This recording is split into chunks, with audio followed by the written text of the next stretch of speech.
I see so much opportunity in the creator economy. I mean, it's literally going to double in size by 2030. There's so much opportunity. It's a gold mine. Welcome to Finding Friends podcast. I'm Christina. And I'm Katie. And today's guest is Jen Hartmann of Pitch Please, the app. Welcome, Jen. Thank you for having me. I'm excited to be here. We are so excited that you're here. Okay, first, we're big fans of your TikTok. You did a call to action and it went viral.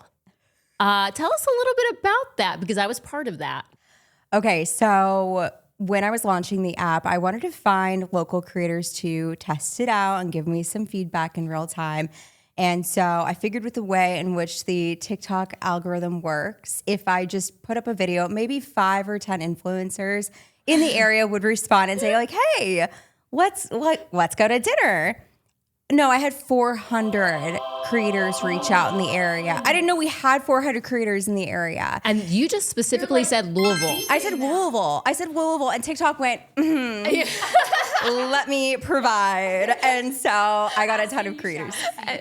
Yes. And then she was like, she made another TikTok and she's like, guys, I think I can only afford pizza for everybody. Like she was trying to like figure out how to get everybody together, which is so funny. I mean, honestly, that video, you were so like genuine, and I was drawn to you because you were just like, I want to meet creators, and I don't know. Tell us, number one, what your app is, who it's for, who it benefits. I want to know the ins and outs because I have downloaded the app. I want to be part of the app, but I want to hear from you. Like, what was your inspiration? Who's it for?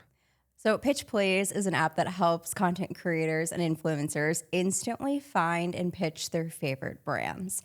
The inspiration came from working with thousands of creators in my career and watching them struggle through a couple of areas. One, they are never pitching the right person. I see a lot of creators and influencers who are sliding into a brand's DM saying, hey, I want to work with you.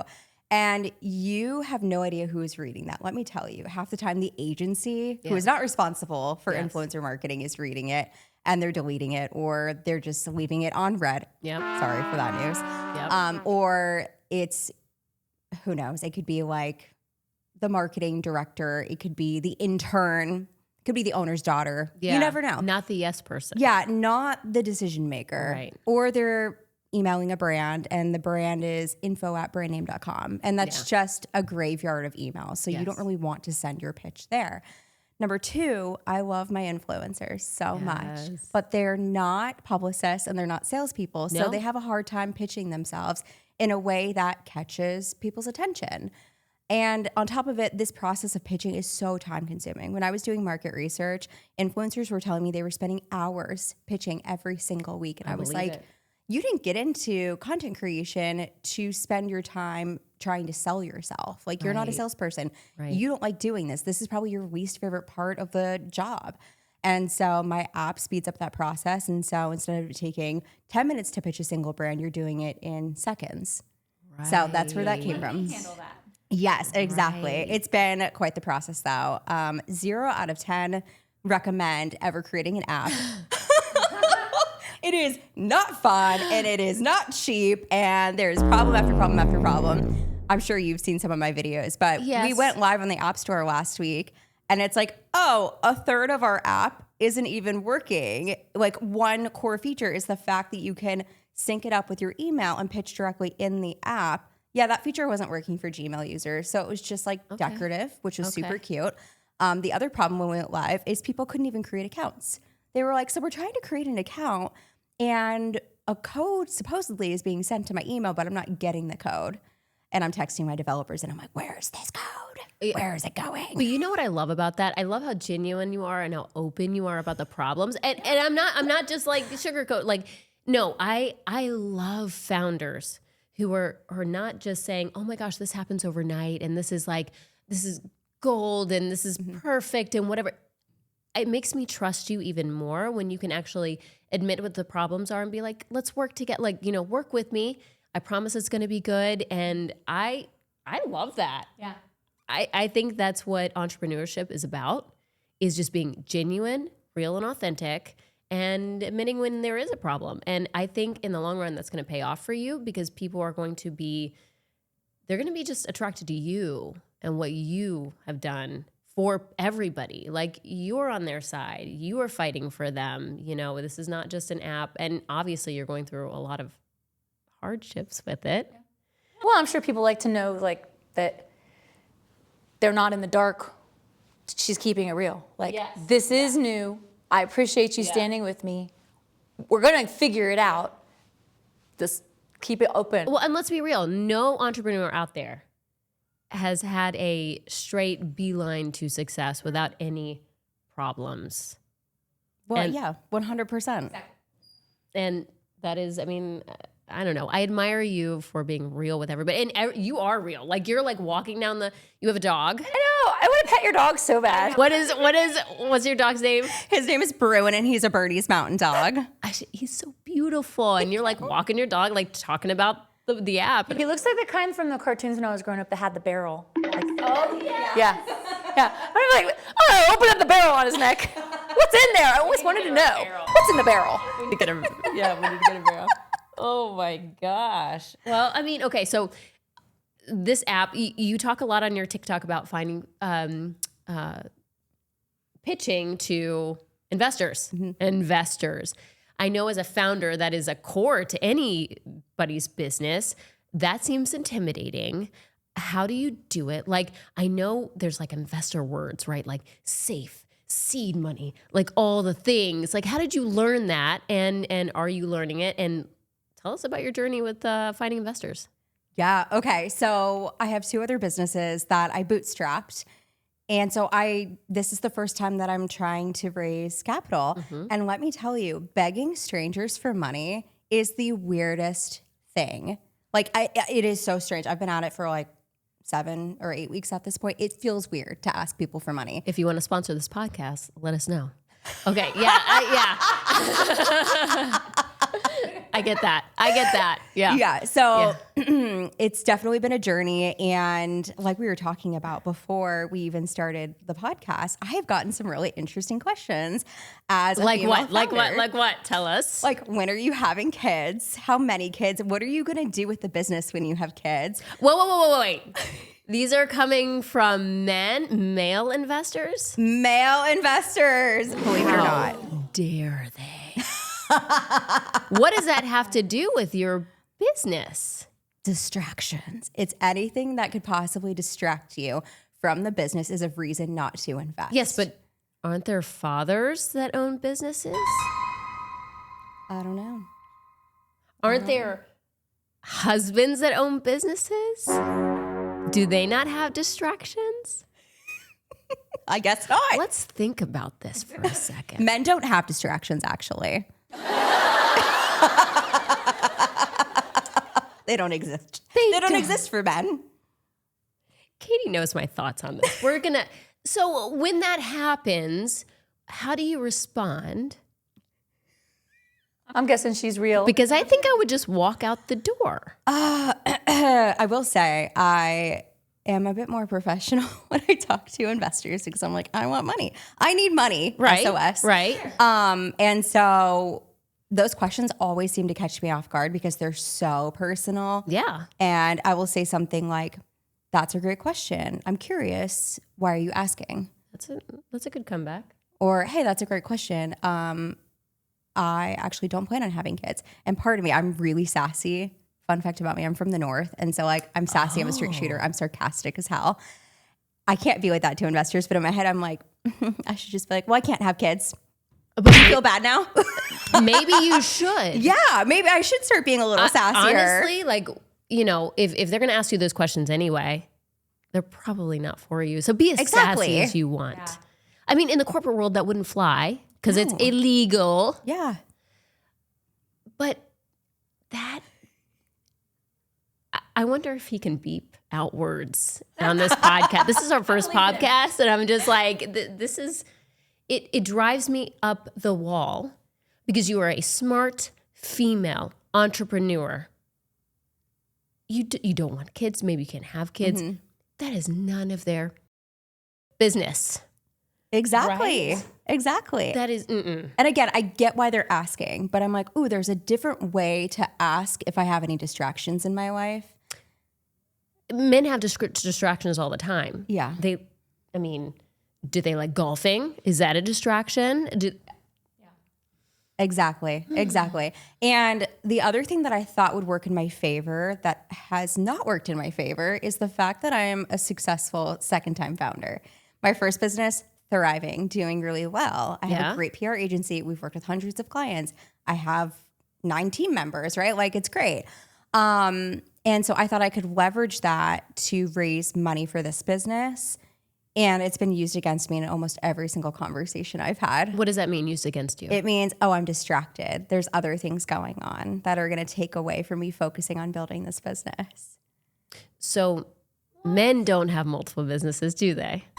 There's so many serial entrepreneurs who are men. And I'm like, we're all adults. We can figure it out. Like, I am so good at organizing my time. I've hired a COO years ago, and she's been managing the day-to-day for 3 years now. And so I can delegate. Yeah, I can delegate. We have a good team. And so it's just been really interesting because when I first started down this path, I was told, leverage the fact that you're a second-time founder and like your first business is thriving. Okay, tried to leverage it. It's not leveraging in the way that I thought it was going to. Weird. I would have thought that would help show what you're capable of, like rather than just being like, I'm new at this, help me. You're like, I've been around, I know what I'm doing. I have great ideas, more ideas than my first idea. I want to pursue all of them, not just one. Like, I mean, this podcast is all about inspiring people, but it's kind of sad because we want to inspire young females, entrepreneurs, and what you're saying happens to them, that is eliminating a whole group of talented people that have brilliant ideas. Yeah. What are we doing here, investors? Where are the female investors? We need a female investor on this app ASAP to show everybody what is up, because this idea is brilliant. I used to be in the pageant world, and I have a lot of title holders, and they love, there's no better marketing person than a pageant girl, influencer, I should say. And they love brand deals, but it's hard for them because they are in front of the camera. Whatever, they need a manager. This is like all encompassing. They could go to the app, they could send it. It's a blanket email, right? Or is it personalized? So we have templates that are uploaded to the app that you can use and personalize, or if you have a template that you've been using that works on your own, so you can do either or. Yeah, you can add it to the template library and just awesome. use it again and again. Okay, and then you can personalize the templates to. I saw Tarte was one of the the people, the companies. I know. I was like, love Tarte. Excited. I was like, okay, we got to get this podcast going because. Waterproof mascara, please. And so they can go to the app, do the email that's already pre-filled out. I mean, obviously, you have to put in the name or whatever, and they send it off. So once it's sent off, then what happens in the app? Then you can see real-time analytics. So you can see when the decision maker is opening up the email. No way. How many times they're opening up the email, because that tells you when you should follow up. And what was your suggestion after they open the email? How many Great times? question. I would say once or twice is a really good time to nudge them and be like, hey, just following up here, what are your thoughts? Because it's like, wait a second, I was just looking at her original email. It was top of mind for me anyways. And You're opening the dialogue. Like, that's really cool. Are there follow-up emails in the app, or is that something that you need to bring into the app? You need to bring into the app. I would say follow-ups are pretty personalized based on the person, the brand, et cetera. We may continue to upload templates. It just depends on how much they're getting used. Sure. If we see that people are not using them, I'm not going to keep creating them and uploading. Now, do you, say you want to follow up, do you write, a little email and then put it in the app and go, or do you do it from your email? You do it from your email. Okay. So at some point, you're going to be able to do everything in the app. Right. However, fun fact, when you have an app that syncs up with Gmail, Outlook, et cetera, you have to go through this very expensive, rigorous process to essentially prove that there's like nothing weird in the app. There's nothing fishy. and it's like tens of thousands of dollars to get approved. And it's like a 6-month process. And because we were trying to get this out to the market as quickly as possible, we just couldn't do it. Yeah. And it's already expensive enough to develop an app. So I was like, you know what? If this is our MVP, it is what it is. And in the future, we will build it in. Well, your investor, who hopefully is a female or a male who knows what's up, they're going to come in, and I feel like it's going to happen. So, okay, let's say they get a response from X company. So will it show up in the app and you can converse back and forth through the app? It won't be through the app. So at that point, the conversation will bump over to your email. Okay. Which, again, at some point when we go through that process of like validating the connection and we're good to go one day when we have tens of thousands of dollars, then you can handle the whole conversation through the app, which will be great. Right. But at that point, after the initial response, it bumps over to your Gmail or your Outlook or whatever your email preference is. Okay, that's amazing. Gets them connected. Yeah.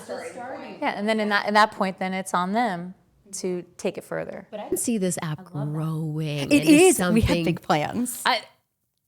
Are you allowed to share, or is that I can share. secret? Okay, share. Please. I've started to share because I've realized that I want feedback, right? Yeah. And if I don't openly share about what we're building, I can't get feedback and make changes as we go. And also, no one's going to, I mean, if you copy, I'm already 6 months ahead of you. So like, you're already behind me at this point. There's only one Jen. There's only one Jen. There's only one me. Yeah, exactly. Okay, so coming up, version 2, probably Q1, Q2 of next year, we are going to build out a local search tool. And so if you're like a local Louisville influencer or whatever city you live in, you enter your zip code in your profile, and then you get these recommended brands locally. Oh. Yeah, which is really fun. That's huge. Yeah, so we're going to have that feature. We're also going to have recommended brands based on campaigns that you've been like applying to or brands that you've been reaching out to. So like if you pitch to Tarte Cosmetics, then you're going to get hit with like 15 other brands that you're probably going to like and to want to pitch to. Wow. Yeah. So essentially you're going to, from the business side, you're going to burn more credits, and then you're going to be encouraged to upgrade. So like business wise, it makes sense, but also like the user is going to have a better experience too, because right now with the app, the way in which it is, you kind of have to know what brands you want to reach out to. You're not getting recommended brands. Right. And so this will keep users on the app longer. They're going to birth you more credits. They're going to upgrade. And then this feature I'm really excited for, but we're going to build out an AI inbox assistant. This is going to be great for influencers who have a little bit larger of a following, but they're going to, this little like AI tool is going to manage your inbox. So what happens is you get flooded with brand deals as you grow. And some are kind of spammy, some are legit. And so this tool is actually going to sort through all of these deals for you. It's going to respond, and it's going to delete ones that look like spam. And so we're going to, yes, it's going to be perfect for larger influencers. So the platform is going to grow with you over time, because like in the beginning, you're doing a lot of outbound pitching. Right. And then eventually as you grow, you're getting a lot of inbound. And so, yeah, there's going to be tools that grow with you over time with Pitch Place. And then we're building an enterprise version for talent management agencies who work with a lot of creators.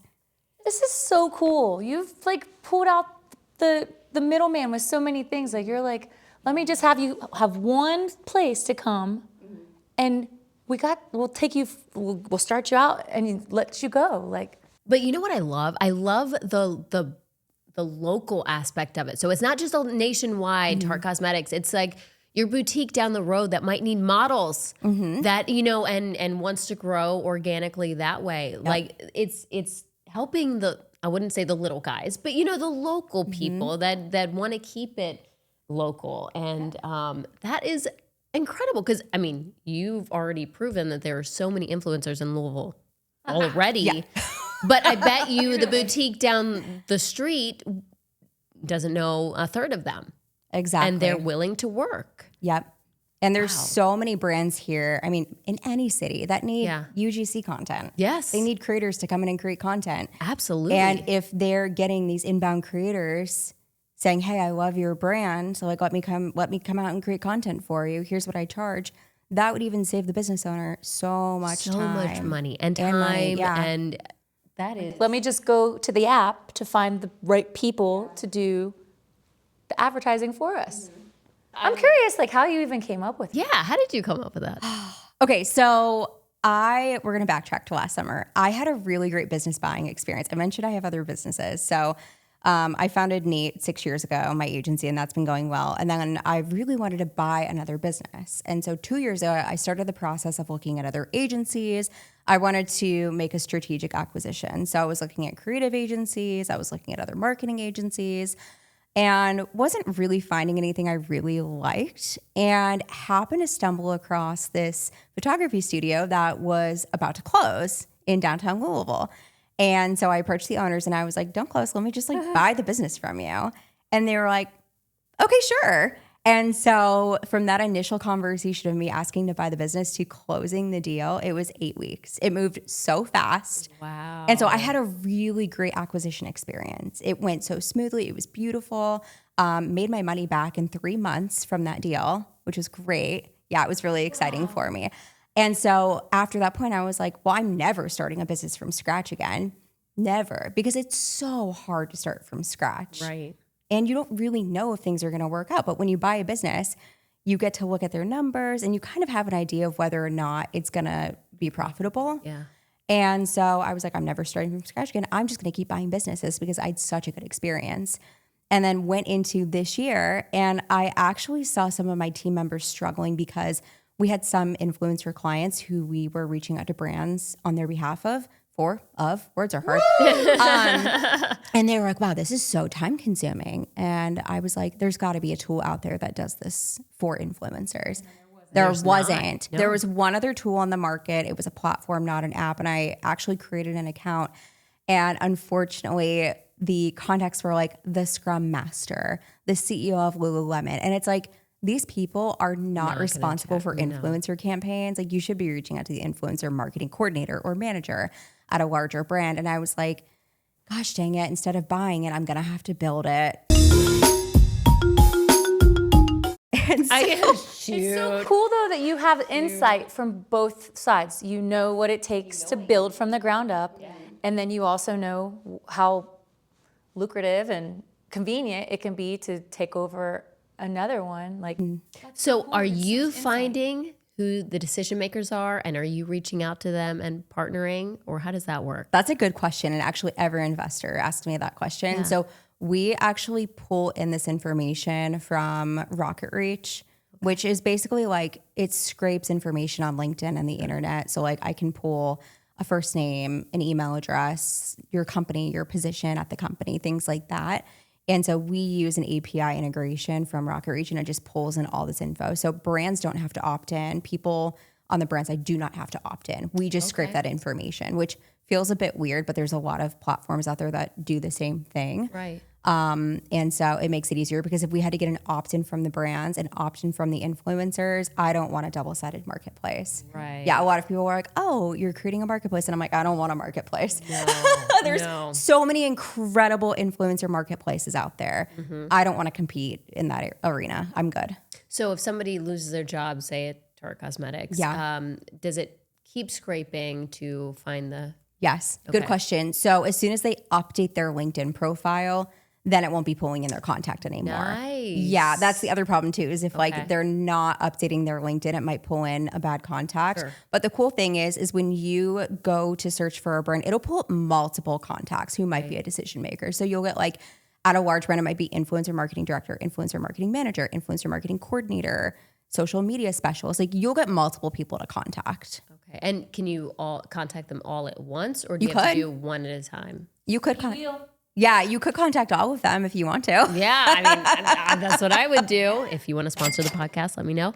And I love the shameless plugs throughout. Yeah. But no. This is incredible, and you're only building if it keeps scraping, right? Yep. And I mean, do you target certain either demographics or niches? I don't know how to businesses. I mean, obviously you've got like fashion and makeup and whatever. Do you have any weird kind of businesses that you're pulling from? Yeah, we do actually. I remember creating a list for my developers of niches I wanted to pull in. And one was like gaming, crafting. I mean, My son would definitely, huge. Not one that I would ever think of and like go after myself. yeah. But it's there. But it so makes like, sense. If you want to work with gaming companies, like they're on the app. Now, I will say like the companies that are not on the app, it's going to be your small local brands. Okay. So like I'll use Mish Mish, for example, because the owner lives next to me and I adore him. But like Mish Mish is not going to be on the app. Right.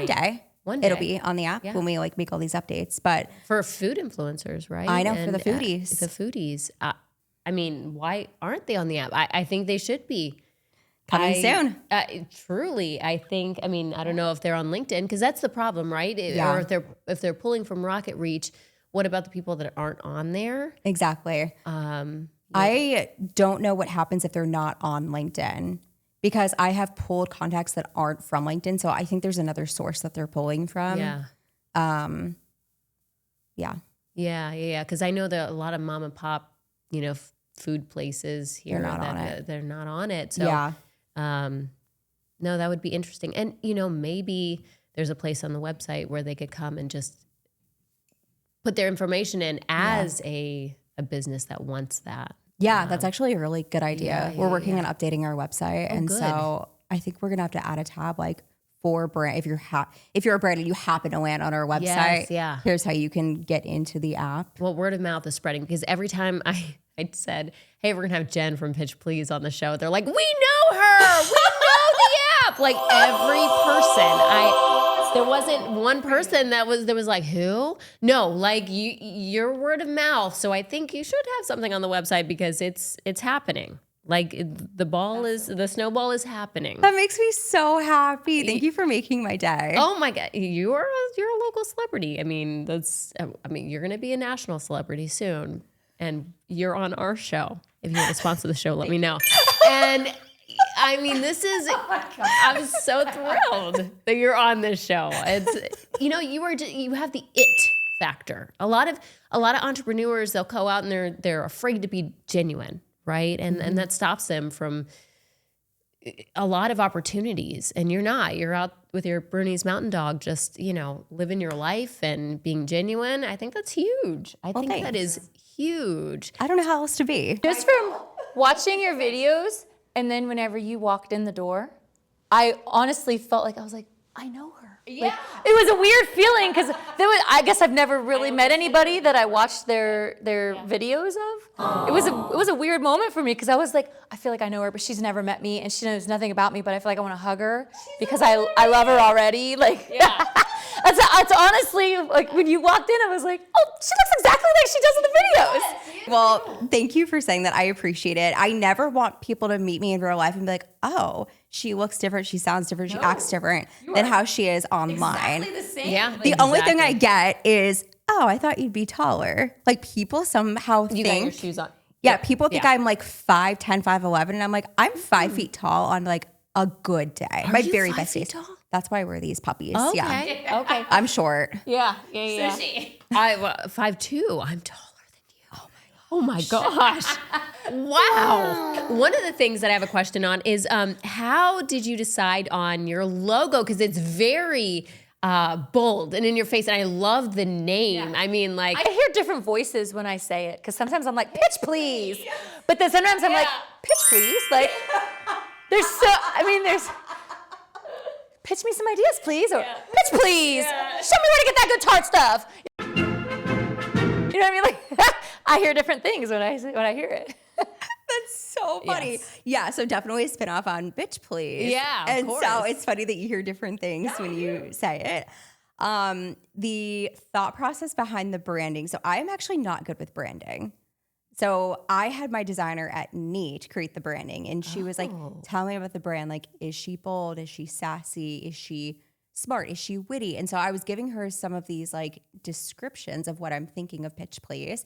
And she came up with this beautiful design, and she nailed it the first time around. Yeah. There were no I was like, perfect, great. We're good. Girl. Yeah, I'm like, amazing. You totally captured everything I was thinking in a design. Yeah. That's so awesome. I mean, it is bold. When you can see it on the App Store, I went on the App Store the other day and I was like, there it is. Like, I didn't have to read anything. It was just like, there it is. And I think that's huge. I wanted it to stand out a little bit. Yeah. And like, I mean, we have so many apps on our phones. I don't know about you guys, but I probably have like 100 apps. Too many. And so I really want it to stand out on your home screen because I want you to think about using it every day. I mean, in beta testing, we had 90% of users using it every single day. Wow. And most people only use 8 to 9 apps on a daily basis, and you're making it into their daily roundup. Yeah. And I'm like, how can I make it stand out even more? And it's like, it's all about the design and making it pop. And also like, it's so useful if you are a creator and you're pitching every day, which most creators are pitching every single day. Right. You'd use it on a daily basis anyways. Oh, absolutely. Absolutely, I would. What do you think is the top social media platform for influencers? App aside. TikTok. Why? Because it's, I wasn't prepared for a follow-up question. This episode of Finding Friends is brought to you by no one yet, because we still have a sponsor. If you would like to sponsor the Finding Friends podcast, find the email in the show notes below. We think it's a pretty good decision. I think that one of the reasons why TikTok is probably the number one right now is because you can be so authentic. Yes. You don't have to show up hair and makeup done. You don't have to be curated. Whereas with Instagram, I think it's always going to be a little bit curated and a little bit more professional looking and cleaner and nicer. Yeah. People care about how the feed looks. And TikTok is not like that. We're messy, we're real. Right. And I think that it really resonates with a lot of people. It really does. Yeah, TikTok, I'm addicted. I mean that's how I started following you. You showed up on my FYP. I was like, she's in Louisville, I'm in Louisville. Click, like I'm following you. And then you did your call to action and that's how we connected. But it wasn't like a perfect video. You were just like, hey, I want to know who's in Louisville, like influencers in Louisville. I want to know. And I was just like, I like this girl. I mean, it's just a very genuine place to meet people. And I love that. So you're continuing to use TikTok, but you have Instagram and Facebook and all the things. LinkedIn. We have Instagram. I'm not going to lie. I don't know what happened when I set everything up, but like every time I post on our Instagram account, it goes to my personal page. And so now my family members are so invested in my app. Yeah. They're like, you go, sweetie, you got this. So like I have the best support. Oh, I love that. I'm not intending for it to go to my personal page, but like I'm glad the fam is seeing it and that they're excited. Yes.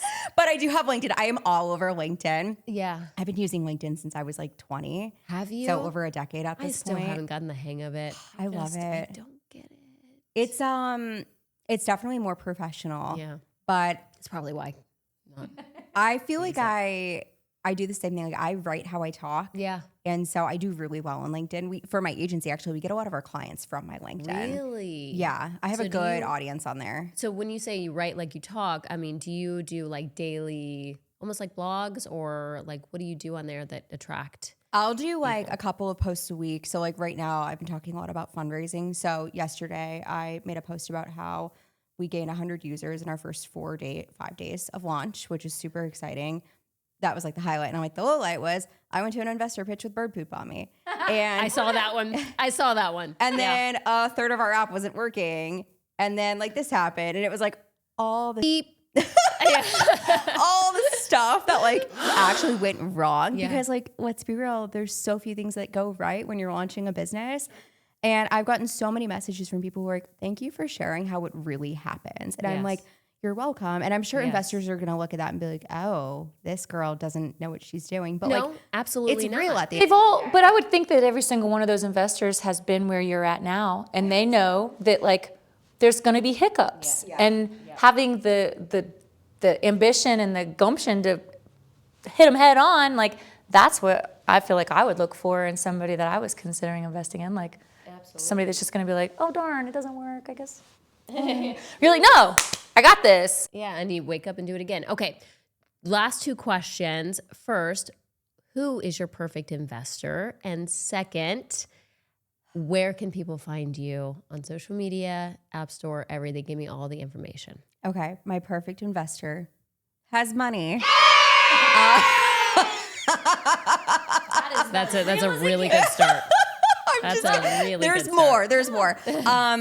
I would love to have some female investors. I know that there's not like a ton of them out there. And I know that for venture capital specifically, only 2% of VC money goes towards female founders, which is crazy. It's not crazy. Right. It's not right. Okay. So many good ideas. So many good ideas Like that are not one. getting funded. Right. But anyways, so yes, a couple female investors would be great. Women who are really excited about marketing technology and they're really bullish on the creator economy. I see so much opportunity in the creator economy. I mean, it's literally going to double in size by 2030.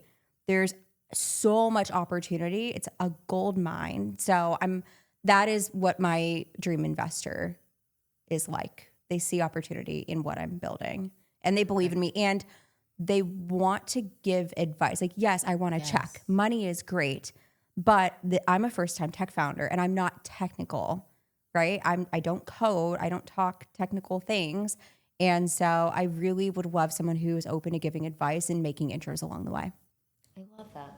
It's their way of feeling like they have some sort of foothold in it too, I'm sure, to know like my investment, you're welcoming their input. Yes. I feel like an investor would probably want that to make sure that they're part of the success.